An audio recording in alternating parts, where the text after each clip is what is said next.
नमस्कार साथियों, स्वागत है आप सभी का रॉयल स्टडी पर। आज से हम मध्य प्रदेश के डेली करंट अफेयर्स की शुरुआत कर रहे हैं और आज के इस वीडियो में 8 अगस्त का जो हमारा मध्य प्रदेश का करंट अफेयर्स होगा उसको हम डिस्कस करेंगे। यह जो मध्य प्रदेश का करंट अफेयर्स हम नया स्टार्ट कर रहे हैं, यह आपके आने वाली मध्य प्रदेश की सभी एग्जाम्स के लिए, चाहे वह एमपीपीएससी हो, एमपीएसआई हो, कांस्टेबल हो या मध्य प्रदेश की अदर कोई सी भी एग्ज़ाम हो, उसके लिए यह मध्य प्रदेश का करंट अफेयर्स बहुत ही इंपॉर्टेंट होगा। आज के इस वीडियो में मध्य प्रदेश के करंट अफेयर्स के साथ साथ नेशनल लेवल का जो करंट अफेयर्स है उसको भी हम डिस्कस करेंगे।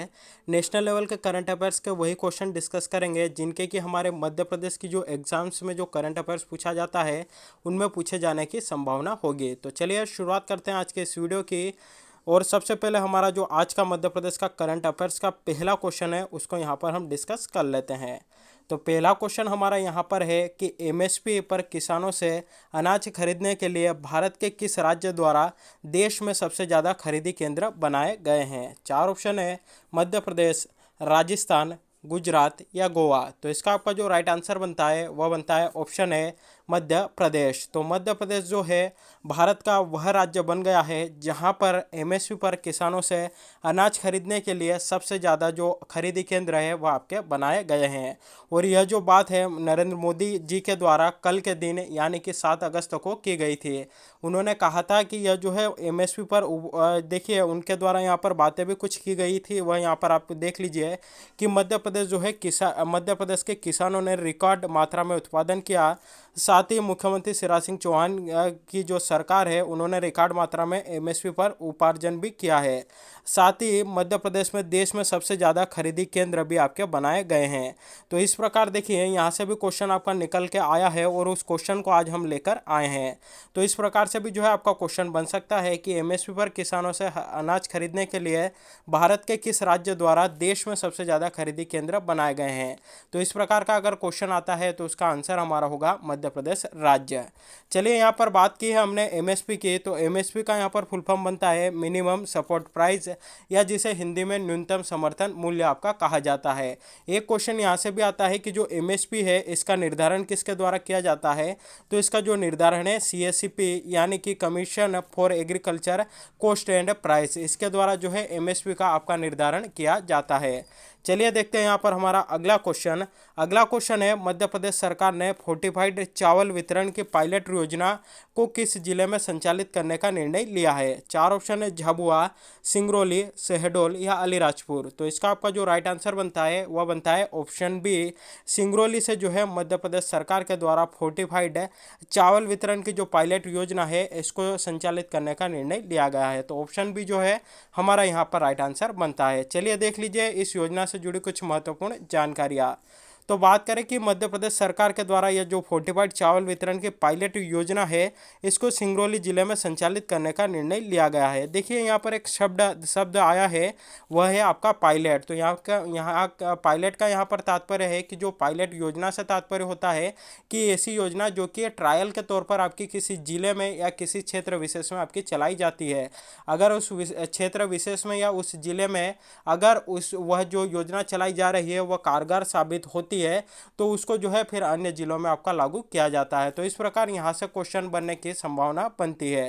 साथ ही यह जो योजना है एनीमिया और सूक्ष्म पोषक तत्वों की कमी को दूर करने हेतु भारत सरकार की लक्षित सार्वजनिक वितरण प्रणाली यानी कि टारगेटेड पीडीएस जो होती है उसके अंतर्गत इसको संचालित किया जाएगा। इस योजना के अंतर्गत चावल को आयरन, फोलिक एसिड और विटामिन B12 से फोर्टिफिकेशन करके एनीमिया एवं कुपोषण जैसी गंभीर स्वास्थ्य समस्याओं का भी जो निदान है इस योजना को चलाकर किया जाएगा। यह योजना 2022-23 तक आपके संचालित होगी और इस योजना के अंतर्गत जो पात्र हितग्राही है उनको जो चावल दिए जाएंगे उनमें चावल में फोर्टिफाइड कर्नेल मिलाकर वह चावल आपके वितरित किए जाएंगे। साथ ही अगर आपसे पूछा जाए कि इस योजना के तहत जो चावल आपके दिए जाएंगे कि उसकी जो दर है क्या होगा या उसका मूल्य क्या होगा, तो 1 रुपये प्रति किलो के हिसाब से इस योजना के तहत आपके चावल दिए जाएंगे। तो यह थी मध्य प्रदेश में जो फोर्टिफाइड चावल योजना जो कि जिसका कि आपका सिंगरौली जिले में संचालन करने का फैसला प्रदेश सरकार के द्वारा लिया गया, उससे जुड़ी जानकारी। तो यहाँ से भी क्वेश्चन आपको जो है एग्जाम में देखने को मिल सकता है। चलिए देखिए, यहाँ पर आप हमें कमेंट करके बताइएगा कि एक जो चावल के प्रजाति है जिसका नाम है आपका गोल्डन राइस है। गोल्डन राइस जो चावल की प्रजाति है कहीं ना कहीं जो है न्यूज़ में आपको देखने को मिलती है। तो आप हमें यहाँ पर इस क्वेश्चन का आंसर कमेंट करके बताइएगा कि जो गोल्डन राइस है उसका जो उसको अगर हम लेते हैं भोजन के रूप में तो उनसे जो है हमें कौन से विटामिन की प्राप्ति होती है। तो इसका आंसर जो है आप सभी हमें कमेंट करके बताइएगा। चलिए देखते हैं यहाँ पर हमारा अगला क्वेश्चन। अगला क्वेश्चन यहाँ पर है वह भी फोर्टिफाइड नमक से जुड़ा हुआ है। देखिए हमने अभी डिस्कस किया फोर्टिफाइड चावल है, अगला क्वेश्चन हमारा यहाँ पर है फोर्टिफाइड नमक से जुड़ा हुआ। तो चलिए देख लेते हैं इस क्वेश्चन को और इससे जुड़ी जानकारी। तो क्वेश्चन है हमारा कि खाद्य एवं नागरिक आपूर्ति एवं उपभोक्ता संरक्षण मंत्री जिनका नाम है बिसाहूलाल सिंह। तो पहला क्वेश्चन यहाँ से हमारा कवर होता है। अगर पूछा जाए कि मध्य प्रदेश के वर्तमान में खाद्य एवं नागरिक आपूर्ति एवं उपभोक्ता संरक्षण मंत्री कौन है, तो उनका नाम है बिसाहूलाल सिंह।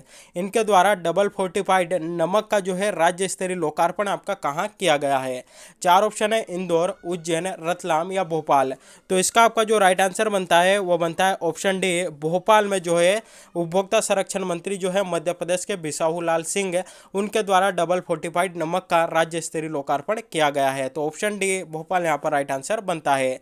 देख लीजिए यह जो डबल फोर्टिफाइड नमक होता है इसमें क्या क्या विशेषताएं होती है। तो आयोडीन और जो आयरन होता है दोनों ही इसमें जो है आपका प्रचुर मात्रा में पाया जाता है।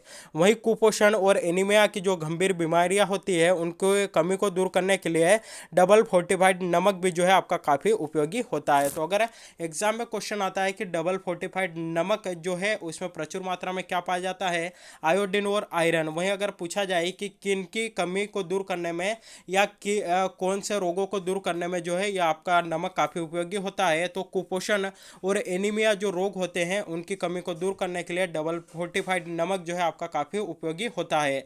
और अगर मध्य प्रदेश के दृष्टिकोण से देखें तो बहुत ही ज़्यादा जो है इंपॉर्टेंट है, क्योंकि सर्वाधिक कुपोषण जो है मध्य प्रदेश में ही आपका पाया जाता है, इसलिए मध्य प्रदेश को भारत का इथोपिया भी आपका कहा जाता है। तो यहाँ से भी संबंधित क्वेश्चन आपको देखने को मिल सकता है।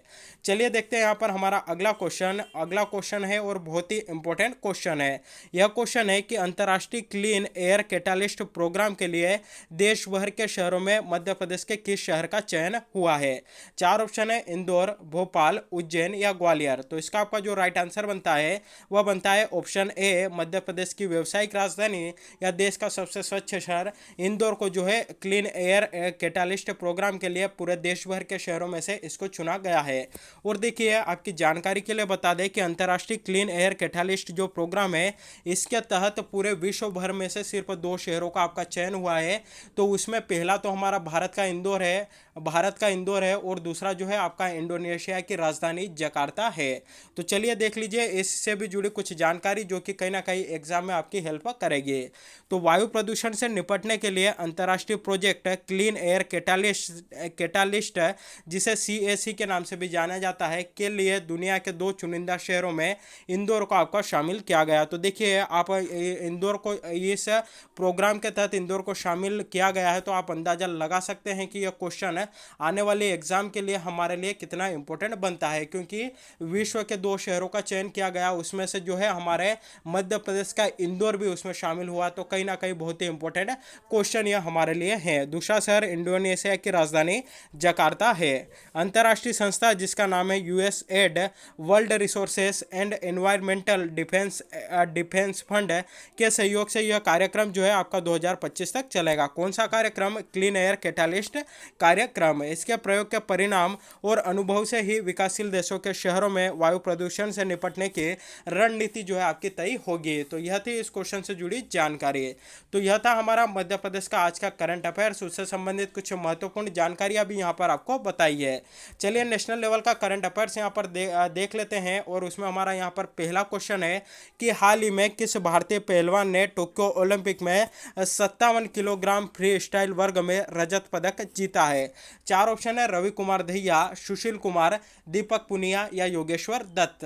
इसका आपका जो राइट आंसर बनता है वह बनता है ऑप्शन है रवि कुमार दहिया, जो कि भारतीय पहलवान है। उन्होंने हाल ही में टोक्यो ओलंपिक में 57 किलोग्राम की जो फ्री स्टाइल वर्ग है उसमें रजत पदक यानी कि आपका सिल्वर मेडल जीता है। देखिए यह यहाँ पर इतिहास बनाने से चूक गए, अगर यह फाइनल अगर इनके पक्ष में होता तो यह जो है भारत के लिए गोल्ड मेडल भी ला सकते थे। लेकिन इनकी जो मेहनत है वह जो है हमारा भारतीयों के लिए जो है बहुत ही गर्व की बात है कि इन्होंने पहलवानी में जो है भारत के लिए रजत पदक यानी कि सिल्वर मेडल जीत लिया है। तो यहाँ से क्वेश्चन हमारे लिए बन सकता है। अगला क्वेश्चन भी टोक्यो ओलंपिक से है, वह है कि भारतीय हॉकी टीम ने 41 साल बाद जर्मनी को हराकर टोक्यो ओलंपिक में निम्नलिखित में से कौन सा पदक जीत लिया है। चार ऑप्शन है रजत पदक, कांस्य पदक, स्वर्ण पदक या इनमें से कोई नहीं। तो इसका आपका जो राइट आंसर बनता है वह बनता है ऑप्शन बी, कांस्य पदक। तो भारतीय हॉकी टीम जो कि आपके टोक्यो ओलंपिक में गई थी, 41 साल बाद भारतीय टीम ने ओलंपिक में जो है आपका कोई सा मेडल जीता है, और कौन सा मेडल जीता है तो कांस्य पदक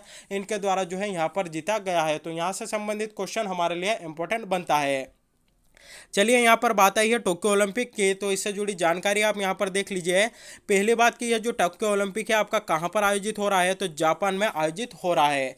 वहीं अगर आपसे पूछा जाए कि कौन से नंबर का ग्रीष्मकालीन ओलंपिक है, तो यह जो है आपका 32वें नंबर का ग्रीष्मकालीन ओलंपिक है। साथ ही अगर पूछा जाए इसका जो शुभंकर है आपका क्या है, यहाँ से भी कई बार क्वेश्चन आया है कि टोक्यो ओलंपिक का जो शुभंकर है वह क्या है, तो उसका नाम है मिराई तोवा। मिराई तोवा जो है इसका आपका शुभंकर है। तो यहाँ से भी क्वेश्चन जो है आपको एग्जाम में देखने को मिल सकता है। तो यह थी टोक्यो ओलंपिक से जुड़ी जानकारी। जापान में हो रहा है 32वां ग्रीष्मकालीन ओलंपिक है और शुभंकर इसका मिराई तोवा है। देखिए एक और क्वेश्चन यहाँ से बनेगा कि जो टोक्यो ओलंपिक का जो शुभारंभ कार्यक्रम हुआ था उसमें जो भारतीय टीम थी उसमें ध्वजवाहक कौन थे, तो उसमें आपके दो लोग जो है ध्वजवाहक थे। पहली थी आपकी मेरी कॉम और दूसरे थे आपके मनप्रीत सिंह। मनप्रीत सिंह जो कि वर्तमान हॉकी टीम के जो है आपके कप्तान भी थे। तो मनप्रीत सिंह, मेरी कॉम ध्वजवाहक आपके रहे थे। तो यहाँ से भी क्वेश्चन आपको देखने को मिल सकता है। अगला क्वेश्चन यहाँ पर है कि निम्नलिखित में से किस देश के पर्वतारोही सहरोज काशिप दुनिया की दूसरी सबसे ऊंची चोटी K2 के शिखर पर पहुंचने वाले दुनिया के सबसे कम उम्र के व्यक्ति बन गए हैं। देखिए यहाँ पर शब्द आया है सबसे कम उम्र के व्यक्ति, वह भी दुनिया के। तो इस प्रकार के क्वेश्चन अगर या इस प्रकार की न्यूज़ अगर आपको कहीं पर देखने को मिलती है तो इसका स्क्रीनशॉट आप अपने पास ले लीजिए या इसको जो है नोट करके रख लीजिए, क्योंकि इस प्रकार के क्वेश्चन एग्जाम में देखने को मिलते हैं। तो यहाँ पर क्वेश्चन पूछा गया है कि यह जो सरोज काशिप है इन्होंने जो है दुनिया की दूसरी सबसे ऊंची चोटी जिसका नाम है K2 जो कि हमारे भारत में स्थित है, इनको जो है इन्होंने फतह कर लिया है। यहाँ पर जो है इन्होंने चढ़ाई कर दी है। तो इनका संबंध किस देश से है, तो यह जो है पाकिस्तान से बिलोंग करते हैं या पाकिस्तान से इनका संबंध है। वही देखिए K2 की बात आई है तो इसकी अगर आपसे ऊंचाई पूछ ली जाए तो 8611 मीटर जो है इसकी आपकी कुल ऊंचाई है, और यह जो है विश्व की दूसरी सबसे ऊंची चोटी है। पहली कौन सी आएगी, तो पहली तो आपके आ गई माउंट एवरेस्ट जो कि 8848 मीटर है, और दूसरी आपकी आ जाएगी K2 जो कि 8611 मीटर है। तो साथियों यह था हमारा आज का करंट का सेशन कैसा लगा कमेंट करके जरूर बताइएगा। साथ ही इसी प्रकार का सेशन अगर आप डेली चाहते हैं तो चैनल को अभी सब्सक्राइब करिएगा, बेल नोटिफिकेशन ऑन करके रखिएगा ताकि जब भी वीडियो अपलोड हो आप तक नोटिफिकेशन पहुंच जाए। तो आज के लिए बस इतना ही। Thank you very much.